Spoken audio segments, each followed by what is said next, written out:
but its ends were virtuous and just. That's the implication of how they treated. For years, this extraordinary ideological prejudice was embedded in the way we talked about political violence and extremism. It was repeated again and again until it was accepted as the neutral and objective baseline, so entrenched in the mainstream conventional wisdom that it came to be regarded as an apolitical fact. It is the reason why, here in my country, so many people in positions of power have repeatedly dismissed acts of violence and even terrorism as legitimate forms of political expression, so long as they served a left-wing cause. It is why during those so-called George Floyd riots in the summer of 2020, as criminals and extremists burned and looted their way through America's great cities and nearly brought the country to its knees, city governments all across the country simply refused to prosecute the people conducting these acts of violence and terror. It is the reason for the now infamous image, maybe you all recall this, of a news anchor from a very prominent agency, a news anchor standing in a neighborhood consumed in flames. Meanwhile, the chyron on the bottom read that the protests were mostly peaceful. This was something worse than a double standard. Left-wing violence was not just excused, it was treated as sacrosanct, a protected class unto itself. That era has to end. The coalition in this room today includes political leaders and experts and law enforcement officials from more than 60 countries across the world. You have come here from a wide range of governments, parties, and political persuasions. Some of your governments and ours disagree publicly. Sometimes we disagree sharply about trade, about energy, about immigration. You did not come here today because you have been persuaded on every single aspect of the American view of the world. You came here. You are here because 2 weeks ago, a 72-year-old woman was burned on over 80% of her body in her own home in Greece, and she died, executed by a firebomb because her daughter dared to stand for office. You are here today because for 5 days this winter, the lights went out in Berlin, the longest blackout in the city since the Second World War, sparked by an attack that left tens of thousands of households without power in the freezing cold and left an 83-year-old woman dead. You are here and you came because a month after that Berlin blackout, a French 23-year-old succumbed to traumatic brain injuries, beaten to death on the streets of Lyon by a group of far-left militant thugs. You are here because your political leaders are being attacked and stabbed and shot in your streets, because your businesses have been bombed, because your railways have been sabotaged, because your police officers have been beaten and burned. You are here because this is real, and it is getting worse, and it can no longer be denied, and it can no longer be ignored, because it is time to crush this evil forever. The simple fact is, none of this that I've just described is new. Far-left political terrorism is not a recent-day modern novelty. It is not a fiction manufactured by conservative politicians. For most of the modern era, it was in fact the dominant form of political violence. Every one of our friends here from the nations of the Western Hemisphere remember the decades of kidnappings and bombings and assassinations and executions, the violent terror of the Tupamaros, of the Monteseros, of the FARC, of the ELN. You remember the inhuman savagery of Peru's Shining Path, the Maoist fanatics who massacred the peasant villages of Peru, hacking pregnant women and newborn infants to death with axes and machetes. You remember the tens of thousands of Marxist guerrillas trained to kill in Castro's terrorist camps. All of you here from Europe remember. You remember the machine gun massacres of Italy's Red Brigades, which held a 5-time prime minister captive for 55 days before subjecting him to a revolutionary so-called people's trial and executing him in 1978. You remember the Red Army faction's nearly 3-decade campaign of bombings, kidnappings, and assassinations in Germany, murdering dozens and injuring hundreds more. You remember the 17 November organization in Greece, the Marxist extremists that terrorized Athens for more than a quarter century, including, by the way, shooting my country's CIA station chief dead outside of his home in front of his wife as they were returning home from a Christmas party. And here in America, we remember. We remember the same reign of deadly terror, justified by the same slogans, motivated by the same wicked ideas. We remember the Weather Underground, which bombed the Pentagon, which bombed the State Department, and bombed the Capitol. We remember the Black Liberation Army, which staged armed robberies and executed police officers at point-blank range. We remember the Symbionese Liberation Army, which shot a public school superintendent to death with cyanide-packed hollow point bullets. In one 18-month period, between 1971 and 1972, the FBI counted some 2,500 bombings on American soil, a rate of nearly 5 a day. The overwhelming share of that violence came from left-wing extremists. Between 1970 and 1980, 93% of terrorist attacks in the West came from the far extremist left. These are numbers that would shock most Americans today because we've been taught to believe that this kind of political violence, it simply doesn't exist or it's being exaggerated. But it does exist, and we're actually underestimating it. And our nations bear the scars to prove it. And today we face a new wave of this old evil. Here in the United States, the share of left-wing terrorist attacks and plots has risen to levels not seen in decades. In Germany, far-left violence has jumped by more than 40% in just the last year alone. In Greece, more than 80% of radical violence is now driven by far-left and anarchist actors. These are not abstract statistics. Americans have seen what those numbers mean.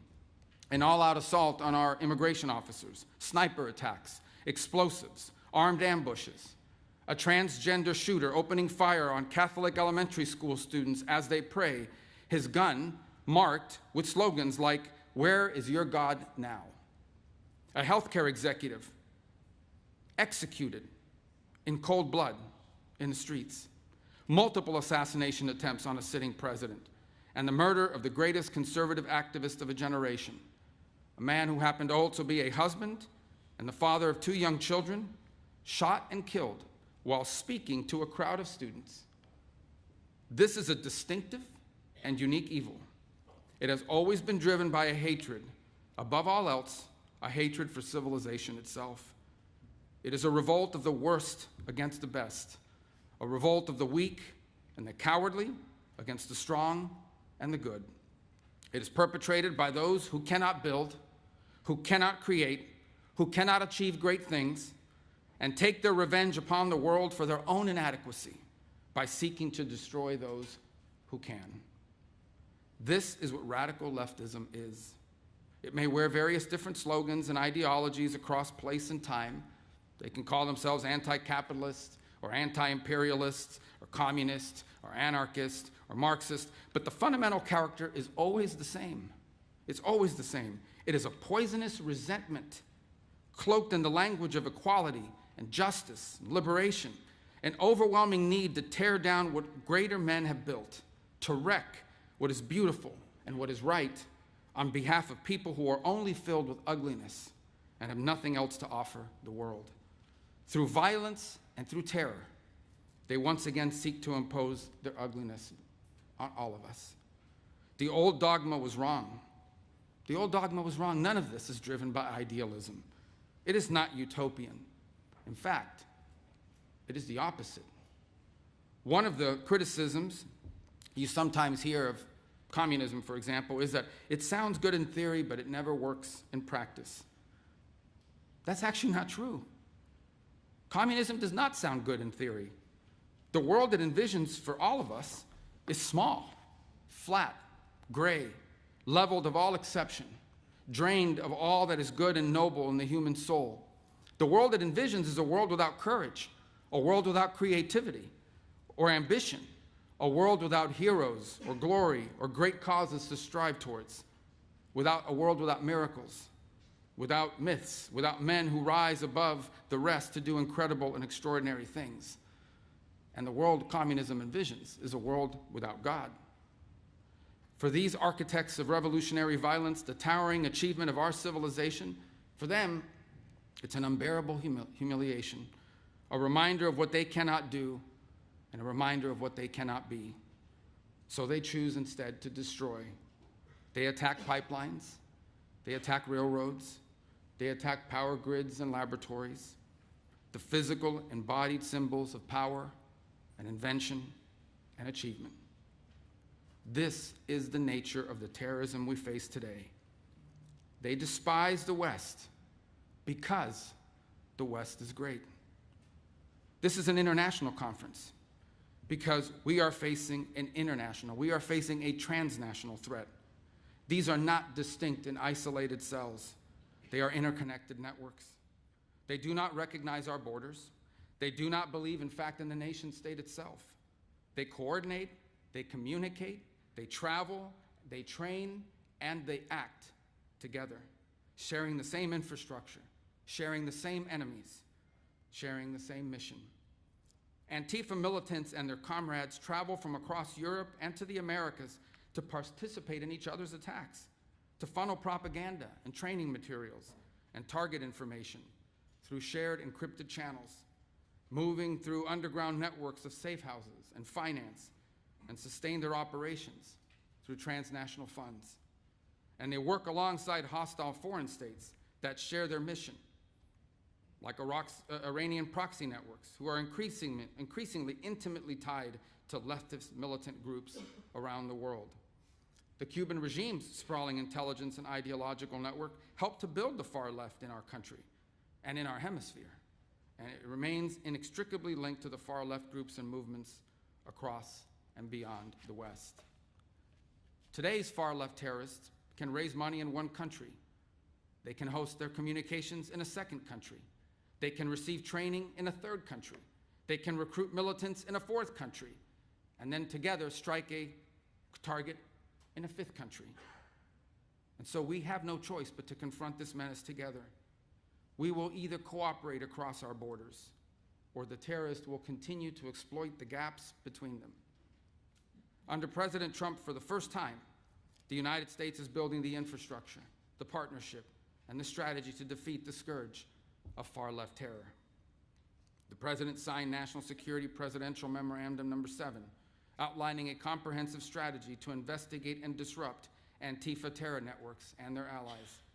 Last November, the State Department designated 4 violent far-left extremist groups as foreign terrorist organizations, and there will be more designations soon.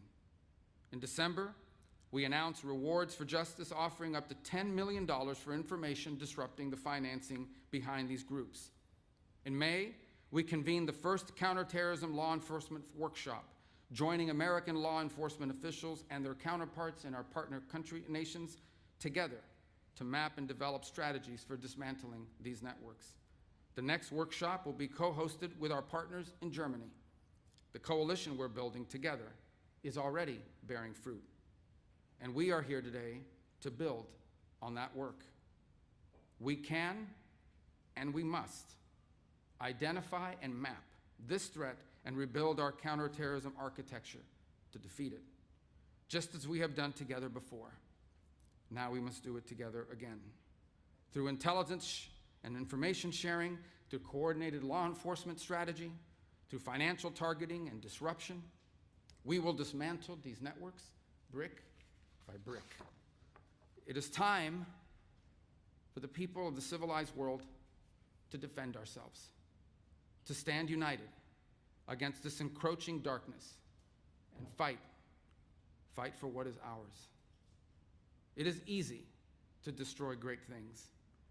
It is far more difficult to make them. The enemies of civilization are only capable of the former. They are only capable of destroying great things. All they know is destruction. But we have built great things together. We have done it time and again. We know what we must do, and now we must do it. Thank you for coming today.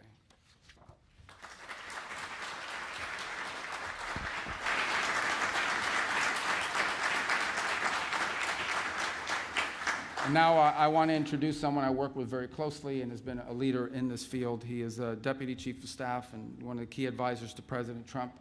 He also heads up all of our Homeland Security initiatives and understands this issue probably as well as anyone in the United States government, Stephen Miller.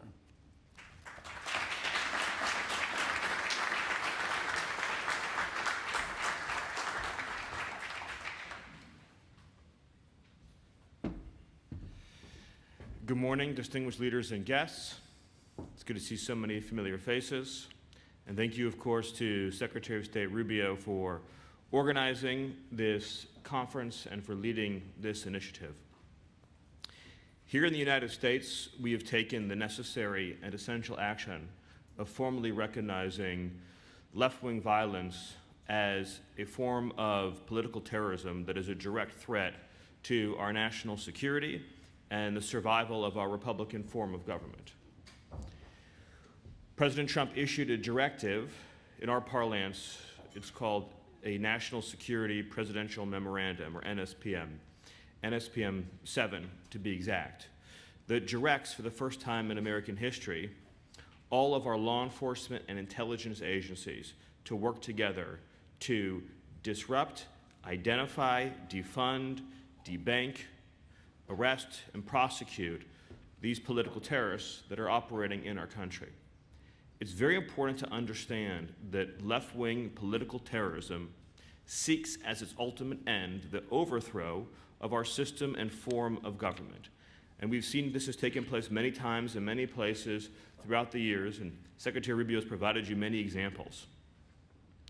Left-wing terrorism always ends in bloodshed, misery, and suffering. It only can travel in one direction. There's no point at which the left-wing terrorist is satisfied with his gains and ceases progressing. Inevitably, left to run its course, it always becomes a gulag.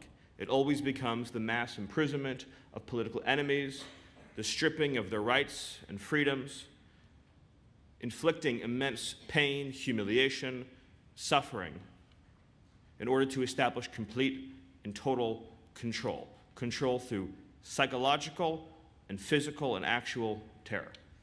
And we have to understand that that is the scope and the extent of the threat that we face. And as Secretary Rubio also pointed out, this is an international network. Antifa, as an example, operates in dozens of countries all throughout the world.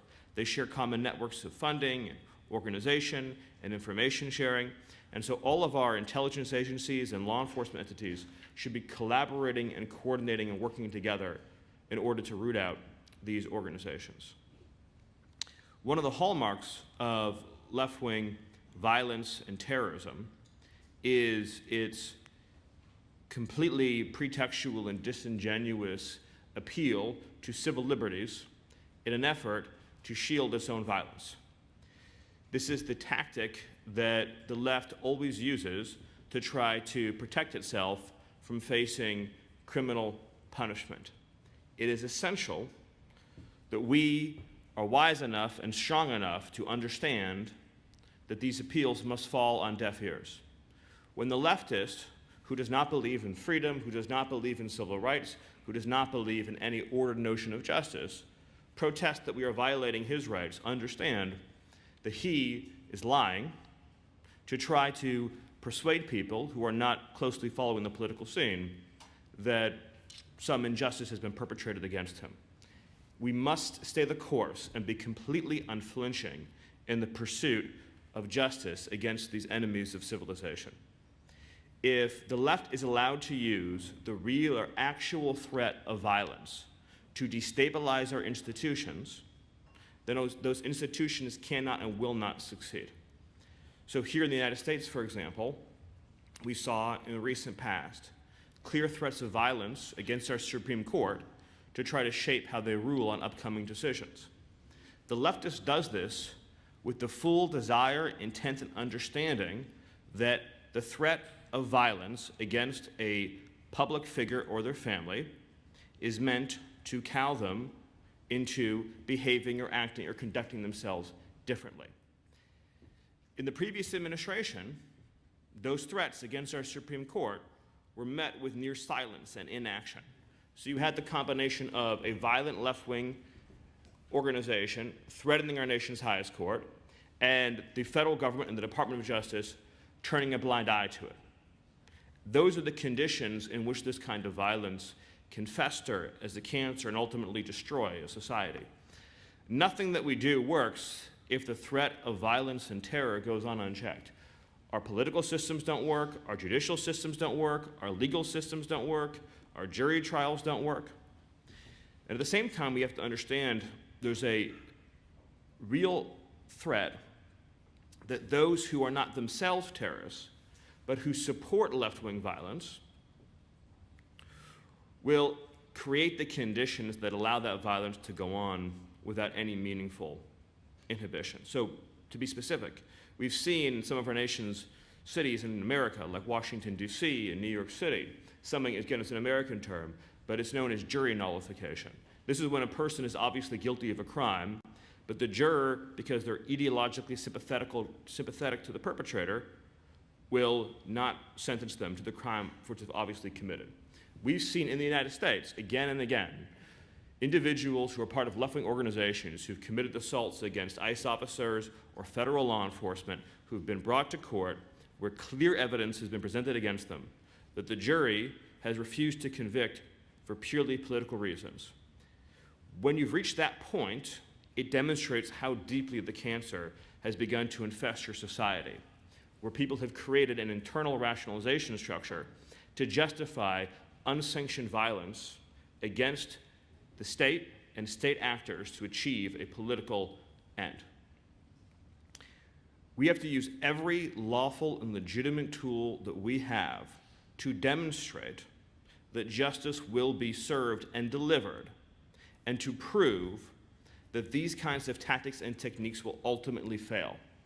If the leftist learns and observes that their violence and criminal activity helps and ultimately succeeds in achieving their desired political end, they will be endlessly emboldened.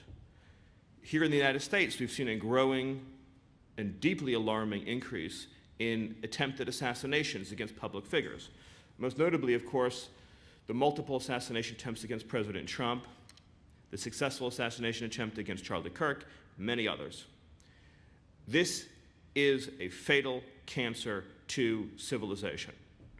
And the greatest risk that we have is that our institutions have grown too soft and too cowardly to be able to defend themselves against a mortal threat. If your civilization is your home, you must defend it with the same passion and force as if an enemy intruder is inside your own house where your family lives. That is the level of dedication and urgency that is required.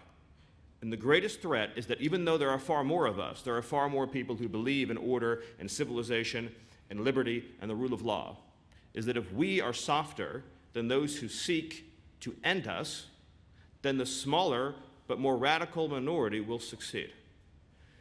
It is easy to dismiss what I'm saying and to say, surely it cannot be that bad, it cannot be that dire. But again, I point to the examples in our own country where, for example, our Immigration and Customs Enforcement, which has been duly statutory authorized to carry out routine enforcements of immigration law, has been subjected to an over 8,000% increase in violent assaults. These are not one-off episodes. This is repeat, systemic, organized, funded insurrection and armed resistance against the federal government. There was a sniper from a sniper's nest who, using an assault rifle, tried to shoot ICE officers in Dallas, Texas. These are the episodes that we're talking about, where we have had repeated, direct, violent attacks on federal law enforcement in order to veto the ballot box with violence. And the leftist justifies this violence to himself by saying that they alone are the arbiters of what is right or wrong. Not the law, not history, not civilization, not public opinion, and certainly not God. The leftist assumes for himself judge, jury, executioner. But let's not pretend for a moment that these radical leftists, these terrorists, are operating from a place of sincere political conviction. Sure, there are plenty of useful idiots that they use who may believe these discredited ideologies. The leftist is fundamentally motivated by envy, by hatred, by jealousy. The leftist looks at what is beautiful and what is good and what is natural and is filled with envy and hatred. The leftist looks at a perfect family with the perfect life and a perfect job and perfect kids that goes to church every Sunday and is filled with a feeling of inadequacy and jealousy, and they covet, and they turn those emotions ultimately into a desire to subjugate, to oppress, and to inflict pain and suffering. It's not a coincidence that when you look at these violent Antifa demonstrations, you see any photograph of those who were assembled. To be blunt, not one of the people that is demonstrating looks like a normal person. Not one looks normal. They're all deformed in some way, in their appearance, in their dress, in their mannerism. Why is that? Why, if you look at two photographs and you see a normal American street, you see an Antifa protest, why do the people that are violently demonstrating, why is there not one normal-looking person among them?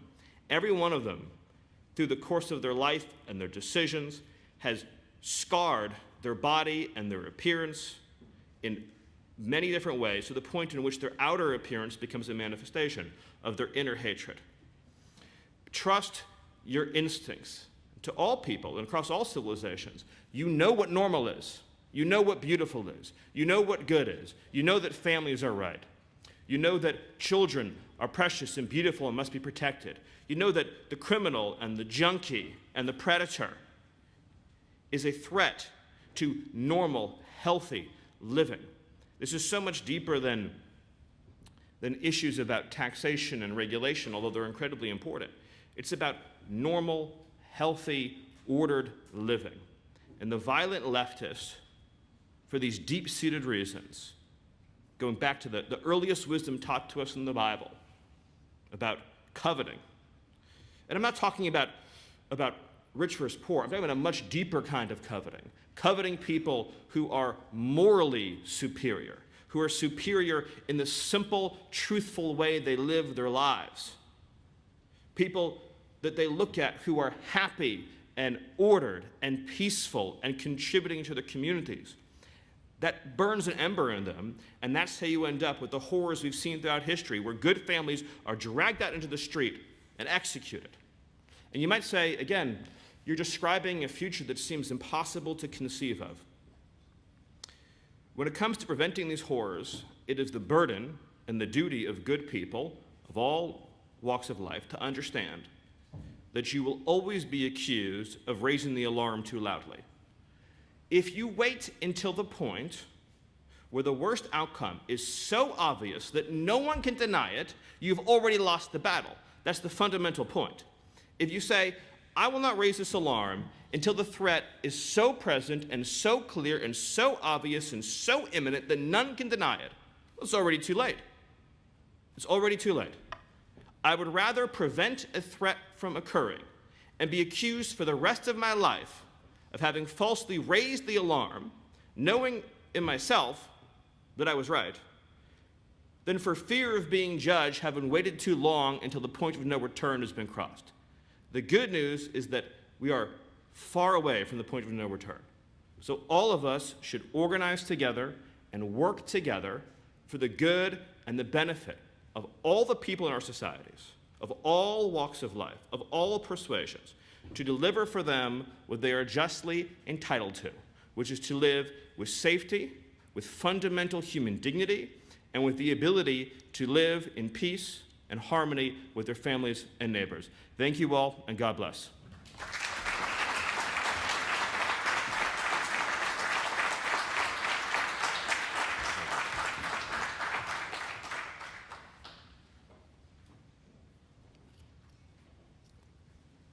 Your Excellencies and distinguished guests, United States Secretary of the Treasury, the Honorable Scott Bessent.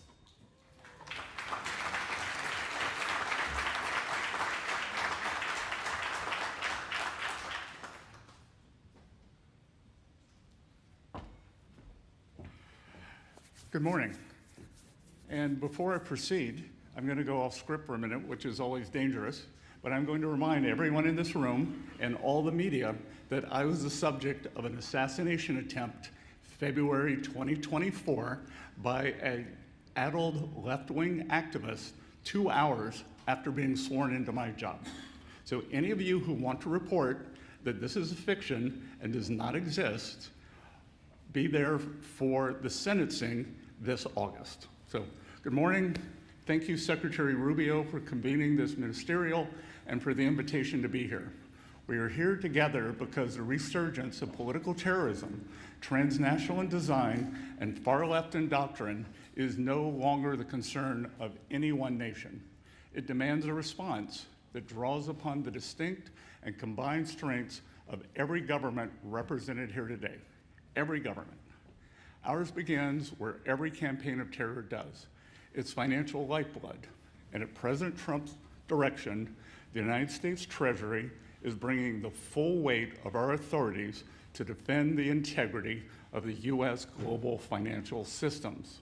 More than 20 years ago, in the wake of 9/11, Treasury became the first finance ministry in the world to establish an office dedicated to disrupting the funding networks of terrorist organizations. Treasury's Office of Terrorism and Financial Intelligence, referred to as TFI, was created in recognition of the reality that America's financial system is essential to its national security. TFI's mandate to identify, disrupt, and disable illicit foreign funds that threaten our homeland has become one of the Treasury's defining responsibilities. And today, we are extending that abiding mission to meet an evolving threat. The resurgence of organized political terrorism has long occupied a blind spot. The international community has struggled to identify this danger, much less defeat it. But as the threat of terrorism evolves, the institution tools that defend against it must adapt. We once understood terrorism principally as an external menace that is no longer the world we inhabit. Increasingly, we are confronting sophisticated, organized networks that cross borders to incite violence within them. Meanwhile, old ideological boundaries are now giving way to new operational alliances. The unified front between international Marxism and radical Islamic movements need not share the same ultimate vision to share the same immediate enemy of free and self-governing societies. That convergence should concern every government represented in this room. These terrorists understand an enduring truth. Societies are rarely subverted from afar until they have first been weakened from within. So as it tears at the social fabric that allows our societies to function, left-wing terrorism is the visible manifestation of a much broader and more insidious effort to undermine the philosophies that built Western civilization and sustain all we hold dear. Some of these activities are overt: bombings, assassinations, and organized violence in our streets. Others are quieter: campaigns to suppress speech, intimidate political opposition, and sabotage our national institutions. Of course, whatever form they take, none of these attacks sustain themselves. Violence requires money, channels through which funding can move, and institutions behind which it can hide. Increasingly, legitimate, nonprofit, and charitable structures are being exploited as a mechanism to conceal the movement of illicit funds to support political terrorism. For Treasury, the application of our authorities to combat these networks represents the natural evolution of our mission. Through our Office of Foreign Assets Control, the Financial Crimes Enforcement Network, and IRSCI, we have spent decades developing the world's most sophisticated financial counterterrorism capabilities. And now we are mobilizing some of the same tools that we have deployed against terrorists abroad to confront this emerging threat here at home. Like every form of illicit finance, these networks rely on the global financial system. It is our mandate to deny terrorist groups access to those channels. Now, we think of nonprofits and charities as good, altruistic organizations, and most of them are. We think they represent the very best of civil society. Many of them do. But the very qualities that make these institutions worthy of the public's trust can also make them appealing to those who endeavor to exploit them. At President Trump's direction, Treasury is expanding its efforts to identify organizations that abuse charitable and nonprofit structures as vehicles for illicit finance. We are examining where tax-exempt status has been exploited, where charitable entities have become financial conduits for foreign influence activity, and how those entrusted with stewardship of these organizations have instead enabled violence. Where the evidence leads, we will not hesitate to follow. And of course, we will hold these organizations, officers, directors accountable. And just as financial institutions must know their clients, they must know their grantees. That work is well underway. In the fall, the United States designated 4 far-left Antifa extremist groups abroad as foreign terrorist organizations, denying them access to the US financial system and depriving them of resources they need to carry out attacks. Meanwhile, in this administration alone, OFAC has also sanctioned 17 sham charities and nonprofit organizations for funding Hamas's terrorist activities and operations. As Treasury continues to map and disrupt the flow of funding that enables these entities to operate, no terror organization should delude itself into the belief that its financing lies beyond our reach. No facilitator should assume that anonymity confers impunity, and no jurisdiction should expect to enable or harbor these activities without consequence. To be clear, in the fight against domestic terrorism, we must respect the constitutional rights, freedom of speech, association, and assembly of all Americans. As such, it is important to emphasize that Treasury will act based on suspected unlawful conduct by these terror organizations, not because of their beliefs or ideologies. At Treasury, this work is mission critical, but we cannot do it alone. The threat is transnational. Our response must be no less so. Indeed, our cooperation must be as disciplined as the networks we seek to dismantle. The global financial system is one of the great achievements of the modern world, and we never must allow it to become a sanctuary for those who seek to subvert it. So on behalf of the United States Treasury, let there be no uncertainty about the work before us and the resolve with which we will undertake it. We will identify illicit funding, however artfully it is concealed. We will dismantle the networks that sustain political terrorism, however respectable their fronts may be. We will pursue those who enable political violence, however distant their jurisdictions, and we will deepen our collaboration with every nation represented in this room for as long as this work requires. This is our commitment, and we ask that you make yours too. Secretary Rubio, thank you again for convening us here this morning. Let us work together to translate the spirit of this ministerial into a commitment that endures well beyond it. And let us deny our adversaries the one thing on which they count most, that those of us assembled in this room will grow weary in our cooperation before they do. Thank you all for being here today, and the U.S. Treasury looks forward to working with you. Thank you.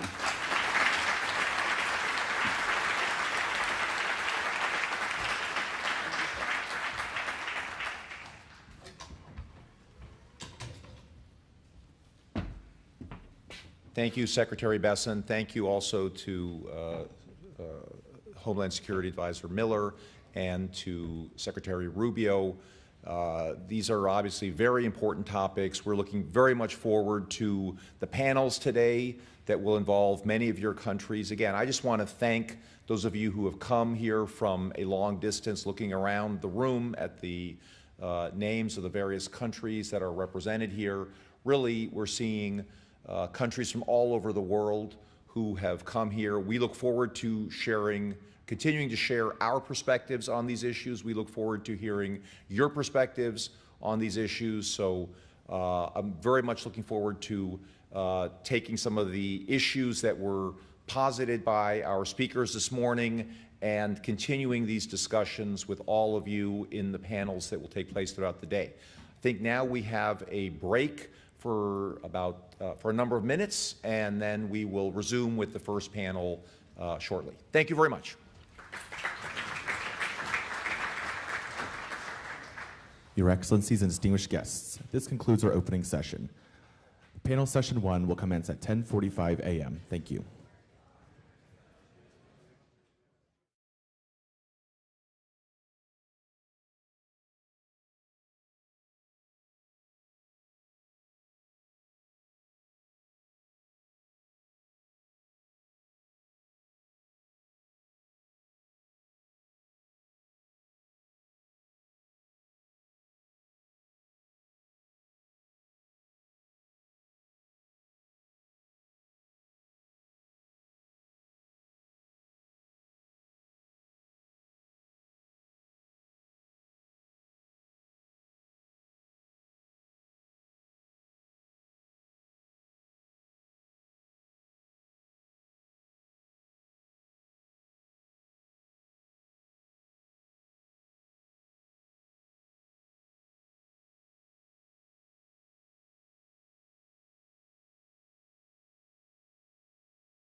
25 years, the term counterterrorism, at least in the West, has meant first and foremost the fight against radical Islamist extremism. And there's a very poignant reason for that. On the 11th of September, in the year of 2001, 19 men murdered 3,000 people here in my country.